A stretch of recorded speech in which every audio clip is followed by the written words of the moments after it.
Season 1, Episode 3, now in color. So, was this episode Geek? Or was this episode 3, 2, 1. Okay, then this is what I'm talking about. All right, I'm feeling the groove now. The first 2 episodes, if you watch my reviews, I'll link them up in the cards, of course. But I was just like not really feeling it that much. But now in color, okay, we're getting somewhere. The story, the illusion is breaking a little bit. Vision is like, wait, something's not right. But every time he mentions like something's not right or there's a glitch in the matrix, Wanda resets it. So we see that Monica is not, well, I'm gonna call her Monica because we all know her Geraldine, but we all know she's Monica. Like, it was like when it was first announced she was cast, we're like, that's Monica.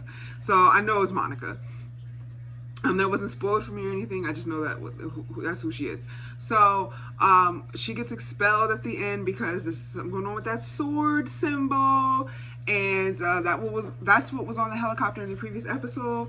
And Wanda does not like that, so she kind of expels her I guess back into reality. And so we see like 2020 or 2021, and people are rolling up with guns drawn to retrieve Geraldine / Monica.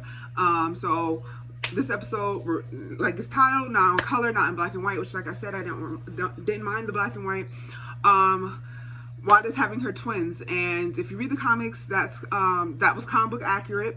Billy and Tommy, when they were fighting over the names, I was like, okay. And she was really big. I was like, she's gonna have the twins. She is a twins running her family. We got a Pietro mention. I'm still trying to figure out how they're going to tie that into X-Men. Are they just going to retcon, redo it, and make Magneto Wanda's dad? Or how's that going to work? But she has twins in the comics, which she kind of wills into existence. She kind of makes them up. It's not through any, like, natural means that she gets pregnant. And that's what happens in this episode. So they are sticking comic book accurate with that. But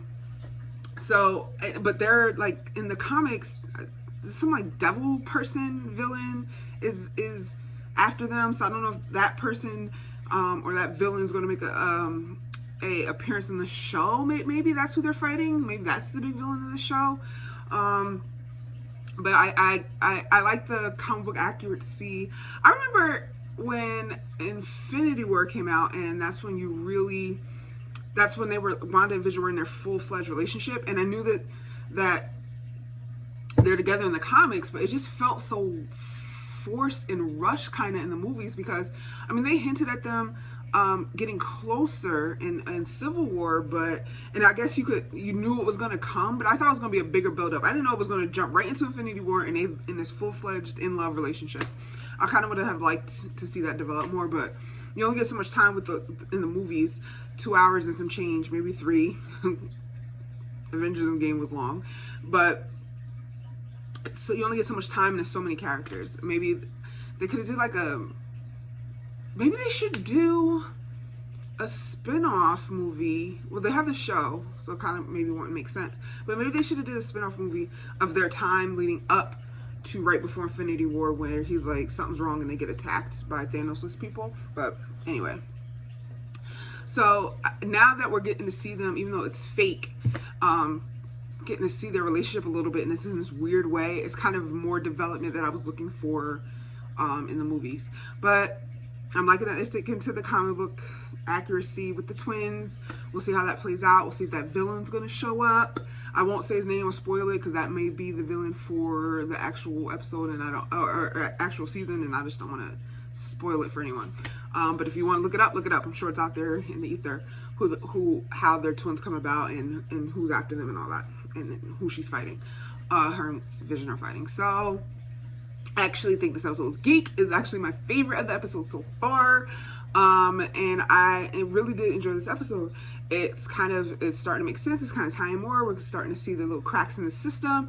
People in this town appear to be real, and they know what's going on. The doctor's like, you can never escape. They're like hinting, trying to tell Vision, like, come on, man, like, figure this shit out. But Wanda, as we know, is like one of the most powerful characters in that universe, one of the most powerful Avengers, her and Dr. Fate.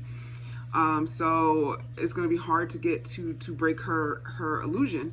And speaking of that, I think from what I saw in some of the press for this is that she's actually in London filming. They're filming the next I said Dr. Fate. Jesus Christ, Doctor Strange. I know you guys probably like Dr. Fate.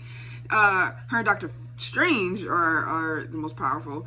Dr. Fate is DC, for those of you that don't know. It's the same type of character as Doctor Strange, magic and all that. They're their DC Marvel counterparts. But she's filming Doctor Strange in London, but I think they had to shut down again. London's having another shutdown due to COVID. So she's kind of stuck out there, and they were filming Doctor Strange. So that's going to be interesting. Can't wait for that. But yeah. It's every time someone's trying to put a crack in her system, she is not having it. And it just, again, begs the question, is this villain making her do this? Or is she really just not able to cope with the death of Vision, and that's what's causing her to do this to this town? But I mean, at the end of Endgame, of course she wasn't over it, but she seemed like to be accepting of the fact that Vision had died, passed away. I don't know what kind of robot passed away, but Vision's dead, and or not coming back, or deactivated. And it seemed like she was okay, not okay, like I said, but like she was coming to terms with it. And, you know, Thanos was defeated, so I thought maybe she got some type of closure. But what is bringing all of this on is the major question. And I think this is a very short season, so hopefully we'll get that very soon. What did you guys think of the episode? Let me know in the comments. As always, can't wait to discuss with you. So until next video, I'm out of here. Big Girl Geek out. Peace. Hey, where are you going? You just watched a cool video. Subscribe.